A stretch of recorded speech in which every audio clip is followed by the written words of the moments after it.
நாடே சிலிண்டருக்கு தவிச்சிட்டு இருக்கிறப்போ நான் வாங்கின 2 சிலிண்டர் வண்டி தான் வாங்குவேன்னு சொல்லி ஒத்தக்கெல்லாம் நிக்கிறான். என்ன கதைன்னு தெரிஞ்சுக்க இந்த வீடியோ ஃபுல்லா பாருங்க. வணக்கம் கைஸ், 10K ஃபாலோவர்ஸ் அடையிறதுல இன்னைக்கு நாள் 5.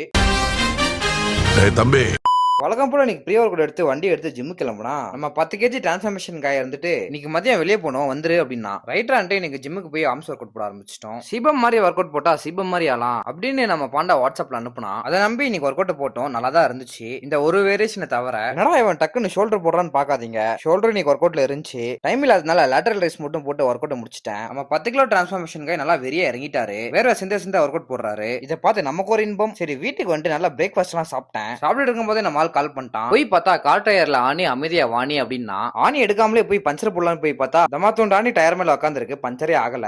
தம்பி வண்டி கொட்டேஷன் கேட்க போனேங்களா இன்னைக்கு ஈவினிங்கே வண்டி லோடு வருது எடுத்துக்கிறீங்களான்னு கேட்டாங்க. நம்மளால இன்னைக்கு அந்த கோச்சில கீ ரைஸ் தந்தூரி அந்த மாதிரி சாப்பிட்டாரு. வேற சிந்த கார்டியோ பண்றான். இங்க வந்து இந்த மாதிரி சாப்பிடுறான். கேட்டா எல்லாம் அண்டர் கேலரிஸ் தான் அப்படின்னு சொல்றான். கூட நானும் லஞ்சம் முடிச்சுட்டு ஒரு சோடா போட்டு ரிட்டர்ன் வந்தா கால் பண்ணி சார் லோடு வந்துருச்சு அப்படின்னு சொல்றாங்க. நம்ம ஆளுக்கு ஒரே ஜாலி தான். அங்க போய் பார்த்தா நிறைய வண்டி இறக்கிட்டு இருந்தாங்க. நம்ம ஆள் வண்டி மாடல் மட்டும் ஒண்ணு தான் வந்துச்சு. நம்ம பையனுக்கு இவ்வளவு சீக்கிரமா வண்டி கிடைச்சது லக்கு தான். சரி நான் நாளைக்கு காலைல வந்து வண்டி எடுத்துக்கிறேன் அப்படின்ட்டு நாங்க கிளம்பிட்டோம். அப்பதான் எங்களால ஜெயிச்சிட்டோம் மாறா ரீல்ஸ் போட முடியும். பரவாயில்ல வேற ஃபுல் டிராபிக். வீட்டுல காரை போட்டு வண்டி எடுத்துட்டு திருப்பி வாக்கிங் பண்ண கிளம்பிட்டோம். சரி வாக்கிங் பண்றதுக்கு முன்னாடி ஒரு ஜூஸை போடலான்ட்டு ஜூஸ் கடைக்கு போயிட்டு ஒரு பட்டர் ஃப்ரூட் அடிச்சுட்டு நாங்க பார்க்ல குதிச்சாச்சு. அங்க போய் பார்த்தா எதிர்ச்சியா நம்ம பாவா வாக்கிங் பண்ணிட்டு இருக்காரு. ஓஹோ இவர் சீக்கிரட்டா ஃபேட் லாஸ் பண்ணிட்டு இருக்காருன்ட்டு கூட அவனையும் சேர்த்து இழுத்து போட்டுக்கிட்டோம். கூட இருக்க எல்லா பசங்களும் வெயிட் கம்மி பண்றதுல தான் ஃபோக்கஸ் பண்றாங்க போல. ஏன்னா இதெல்லாம் நல்லா பண்றாங்க. ஆனா வீட்டுக்கு போய் போண்டா சாப்பிடுறாங்க. பார்க்ல ஒரு அருமையான சன்செட்டோட நாங்க வாக்கிங் பண்ணிட்டு இருந்தோம். திடீர்னு நம்ம ஸ்கூல் நண்பர் ஒருத்தர் ஸ்பாட் ஆனாரு. இவன் பேர் தான் மீட்டர். இவனும் ஒரு 20 kg மேல குறைச்சிருக்கான். அப்புறம் எல்லாருக்கும் ஒரு பய போட்டு ஜூஸை போட்டு வீட்டுக்கு கிளம்பிட்டோம். அப்புறம் நம்ம பாய்ஸோட ஒரு மாசம் கழிச்சு போற ட்ரிப்பை பத்தி டிஸ்கஸ் பண்ண வந்தாச்சு. ஒருத்தன் வரன்றான் ஒருத்தன் வரலான்றான். பிளான் என்னன்னே தெரியல. இதை பத்தி இன்னொரு வீடியோல பார்க்கலாம். இன்னைக்கு இதோட முடிச்சுக்கலாம். நாளைக்கான இன்னொரு வீடியோல சந்திப்போம். பை.